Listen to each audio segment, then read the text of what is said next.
Assalamualaikum warahmatullahi wabarakatuh. Waalaikumsalam warahmatullahi wabarakatuh. Lagi sibuk pada punya Ramadan. Saya ulang sekali lagi. Assalamualaikum warahmatullahi wabarakatuh. Waalaikumsalam warahmatullahi wabarakatuh. Ustaz Kamaluddin ada di depan ini. Di tim Grobia. Alhamdulillah. Alhamdulillahirabbil alamin. Wassalatu wassalamu ala asrafil anbiya'i wal mursalin sayyidina wa habibina wa syafi'ina wa maulana Muhammadin wa ala alihi wa sahbihi ajma'in, amma ba'du.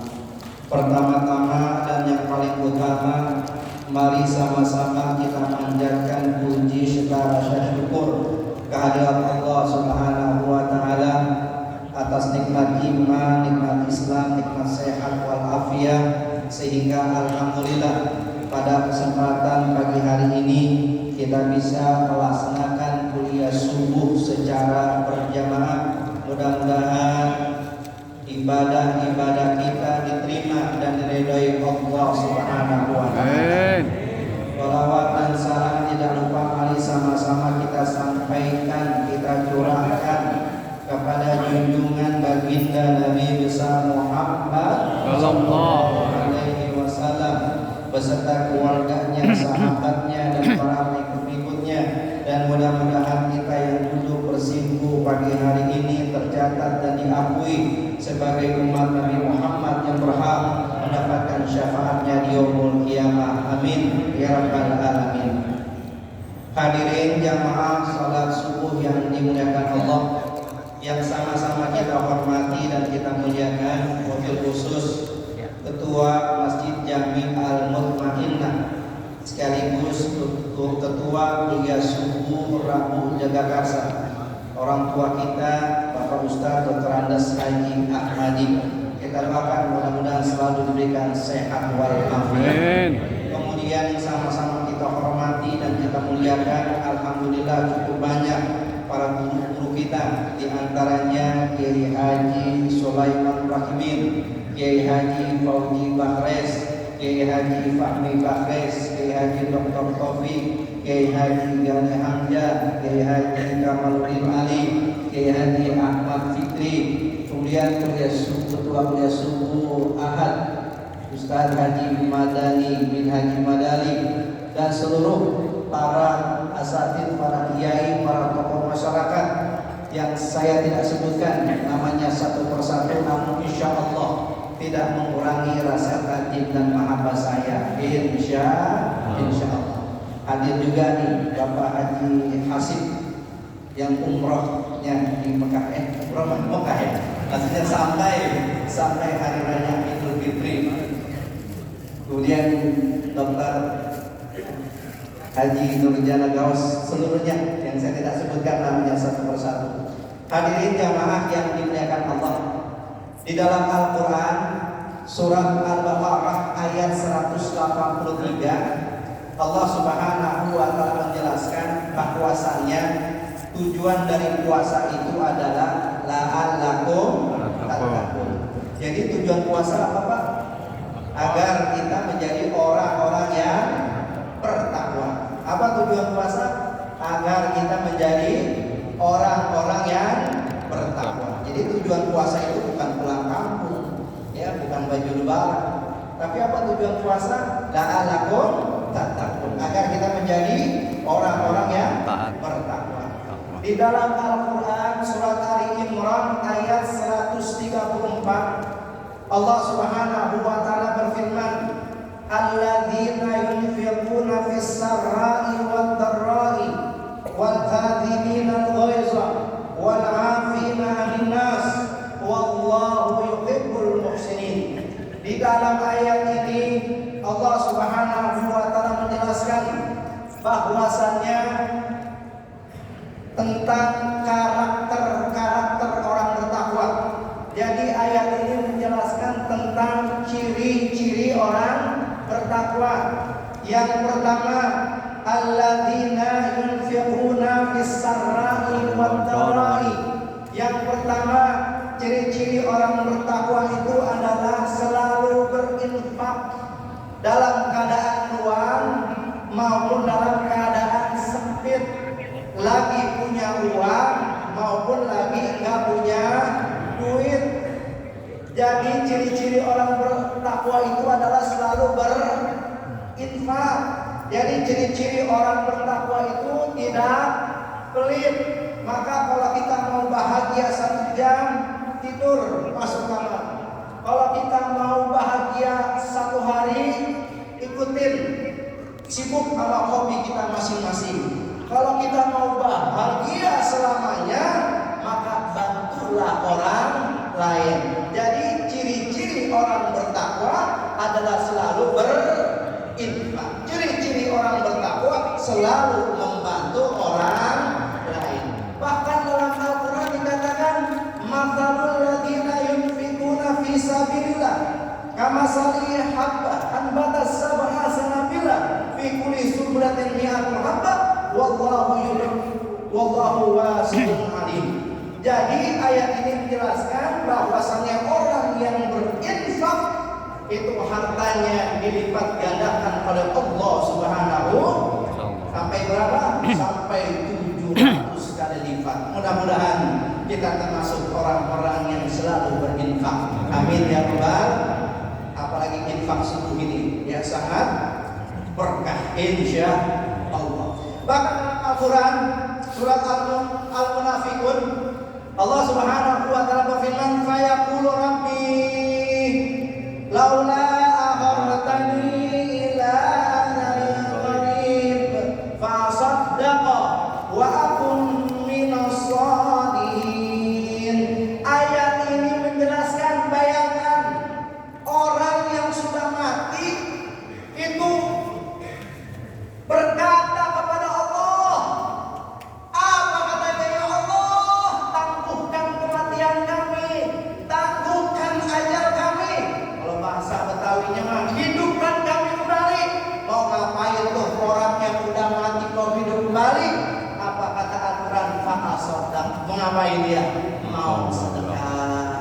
Ya, jadi yang pertama, ciri-ciri orang bertakwa adalah selalu berinfak. Mudah-mudahan kita selalu berinfak agar kita termasuk ciri-ciri orang yang bertakwa. Amin ya rabbal. Yang kedua, ciri-ciri orang bertakwa adalah wal kadhiminal ghaidha, mampu menahan amarah. Jadi menahan amarah ini adalah perbuatan yang mulia. Bahkan diajarkan oleh baginda Nabi besar Muhammad sallallahu alaihi wasallam. Menahan amarah ini ternyata sifat daripada sifat penghuni surga. Menahan amarah ini ternyata perbuatan yang bisa memasukkan kita ke dalam surga. Amin ya rabbal. Apa kata Nabi? La taqdab walakal jannah. Janganlah marah, bagimu surga. Pak, jangan marah. Masuk. Ini maka enggak ngambek. Ngambeknya udah kayak mobil tronton. 1 RW gak ada yang bisa dorong. Jangan tahan amarah. Apa kata Nabi? Laisa taqidu bisurah. Orang yang kuat itu bukan orang yang menang dalam perkelahian. Kalau kata kita mah jawarah. Apa kata Nabi? Orang yang kuat itu adalah orang yang bisa menahan amarah. Ini kalau amarah ini kalau bahasa ilmiahnya namanya emotional quotient. Bukan begitu Ustaz Kamaludin? Ya, kecerdasan, emotional quotient. Jadi kecerdasan itu menurut Alfred Binet, orang Amerika, ulama ratusan, ada 3, ada IQ, kognitif, otak, ada EQ, emosional, sikap, ada psikomotorik. Ini termasuk kecerdasan. Kebanyakan orang-orang yang sukses di dunia ini adalah orang yang mampu memanajemen emosionalnya, mampu menahan amarahnya. ya, memiliki kecerdasan emosional. Ya, ini Dr. Saji Ahmadi bisa memanajemen subuh ini, berarti dia punya kecerdasan emosional. Dia emosional itu bukan hanya marah, ya bukan hanya ngambek, ya, tapi juga tersenyum, bahagia. Bagaimana kita jadi pemimpin, ya diomongin sana sini, kira-kira gitu. Kalau kita punya kecerdasan emosional, kita nggak bakalan mudah marah, kita nggak bakalan mudah ngambek. Artinya kita bisa memanajemen kehidupan ini. Amin ya robbal. Kenapa? Karena amarah ini ini api daripada api neraka. Ya, kalau orang mengatasi masalah dengan amarah, yang terjadi apa? Malah petaka. Na'udzubillah min. Makanya di hari raya Idul Fitri ini, mari sama-sama ya kita menahan amarah agar kita termasuk orang-orang yang bertakwa. Amin ya robbal. Yang ketiga, ciri-ciri orang bertakwa adalah wal afina 'anil nas. Apa itu? Mampu memaafkan kesalahan orang lain. Jadi manusia ini sebagai makhluk Allah, kita ini punya dua hubungan. Yang pertama hablu minallah, yang kedua hablu minannas. Apa itu hablu minallah? Hubungan kita kepada Allah. Bagaimana cara kita menjaga hubungan kita kepada Allah? Bagaimana caranya? Ya banyak-banyak beribadah, sholat, puasa, dan ibadah-ibadah yang lain. Itulah adalah cara menjaga hubungan kita kepada Allah agar kita dekat kepada Allah Subhanahu wa ta'ala. Yang kedua, hablum minannas. Apa tuh hablum minannas? Hubungan kita antara sesama manusia. Bagaimana cara menjaga hubungan kita kepada sesama manusia? Salah satunya adalah saling memaafkan. Alhamdulillah. Apalagi di hari raya Idul Fitri ini kita harus punya ya sikap saling memaafkan. Bahkan nih ada 3 ibadah. Ada berapa ibadah, Pak? 3. Yang pahalanya, yang balasannya langsung diberikan Allah Subhanahu wa ta'ala. Yang pertama adalah puasa. Sebagaimana hadis Nabi, kullu amalun ibnu adam lahu. Seluruh amal ibadah manusia ya buat manusia illa shaum, kecuali puasa. Fa innahu li wa ana adzim bihi, karena mereka berpuasa untukku, maka balasannya aku yang akan membalas. Jadi puasa kita yang kemarin kita lakukan itu langsung diberikan oleh Allah Subhanahu wa ta'ala. Kita nggak tahu berapa jumlahnya. Kalau sedekah kan udah ketahuan tuh, ya sampai 700 kali lipat. Tapi kalau pahala puasa kita nggak tahu, ya hanya Allah Subhanahu wa ta'ala yang mengetahui. Di dalam Al-Quran Allah katakan, innal ladzina amanu wa amilus sholihat lahum jannatun tajri min tahtihal anhar dzalika fadlul kabir. Sesungguhnya orang yang beriman lalu dia melakukan amal soleh, apa balasannya? Balasannya adalah surga. Dzalika fadlul kabir, dan itu adalah kemenangan yang sesungguhnya. Mudah-mudahan dengan puasa kita masuk ke dalam surganya Allah Subhanahu. Kalau kita udah masuk ke dalam surganya Allah, itu adalah kemenangan yang sesungguhnya. Amin ya robbal. Yang kedua, ibadah apa yang pahalanya langsung diberikan Allah? Yang kedua adalah sabar.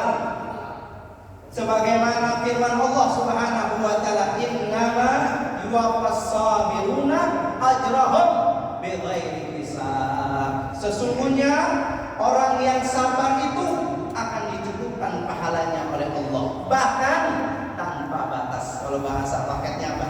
Unlimited. Jadi orang yang sabar itu pahalanya besar di hadapan Allah Subhanahu wa ta'ala. Kenapa? Karena setiap manusia ini, setiap kita ini sibuk dengan ujiannya masing-masing, betul nggak?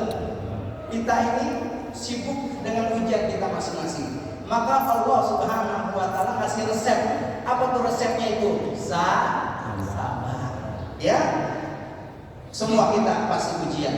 Semua kita dapat ujian dan cobaan dari Allah. Bahkan dalam Al-Quran dikatakan, ahsiman nasu ayyutraku ayyakulu amana wa hum la yuftanun. Tidaklah orang beriman itu mereka kecuali diberikan ujian dari Allah Subhanahu wa ta'ala. Maka dalam ayat yang lain Allah mengatakan, ya ayyuhalladzina amanu ista'inu bis-sabri was-shalah innallaha ma'as sabirin. Hei orang-orang yang beriman, minta tolonglah kepada Allah dengan salat dan sabar. Jadi orang yang sabar itu bersama Allah Subhanahu, jadi pahalanya besar dan dia bersama Allah Subhanahu wa taala. Yang ketiga, ibadah yang pahalanya langsung diberikan oleh Allah Subhanahu wa taala adalah orang yang saling memaafkan. Sebagaimana firman Allah dalam Al-Qur'an, "Faman afa wa aslaha fa ajruhu 'ala Allah." Barang siapa yang memaafkan lalu berbuat baik, maka pahalanya atas tanggungan Allah Subhanahu wa taala. Maka sangat mulia orang yang memaafkan saudaranya. Maka sangat mulia orang yang memaafkan orang tuanya. Maka sangat mulia orang tua yang memaafkan anak-anaknya. Maka sangat mulia jamaah yang memaafkan guru-gurunya. Dan sangat mulia teman yang memaafkan teman-temannya. Dan sangat mulia seorang guru yang memaafkan para murid-muridnya. Mudah-mudahan kita termasuk orang-orang yang selalu saling memaafkan. Kalau bahasa orang jaga kasar namanya halal bihalal. Mudah-mudahan dengan acara halal bihalal ini kita saling memaafkan. Kenapa? Karena pahalanya langsung dari Allah Subhanahu wa taala. Karena pahalanya langsung ditanggung oleh Allah Subhanahu wa taala. Jangan kayak Ustaz dan Syuhada. Jangan kayak ini. Gua kagak bakalan maafin sampai gua mati. Jangan nih. Sampai lebaran tahun depan, jangan itu. Jangan, saudara, jangan. Itu mah teori-teori lama. Itu mah teori-teori udah gak berguna. Baca ayat ini. Apa kata Allah? Siapa orang yang memaafkan lalu dia berbuat baik, pahalanya tanggungannya atas Allah Subhanahu wa taala. Jaga hati kita, jaga emosional kita. Apa salahnya? Apa sulitnya? Apa susahnya kita memaafkan saudara-saudara kita? Wabil khusus kita memaafkan diri kita nih. Yang diri kita juga banyak salah. Ya, bukan hanya kepada Allah, juga kepada manusia. Kita maafkan ini. Ya, pahalanya ditanggung oleh Allah Subhanahu. Nah, kalau udah kita lakukan ini, berarti kita termasuk orang-orang yang kalau kita termasuk orang-orang yang bertakwa, maka kita berhak masuk ke dalam surganya Allah Subhanahu wa taala. Amin ya robbal. Karena sembako berkat buat guru sudah dibagikan, itu tandanya saya selesai. Sekian, terima kasih. Mohon maaf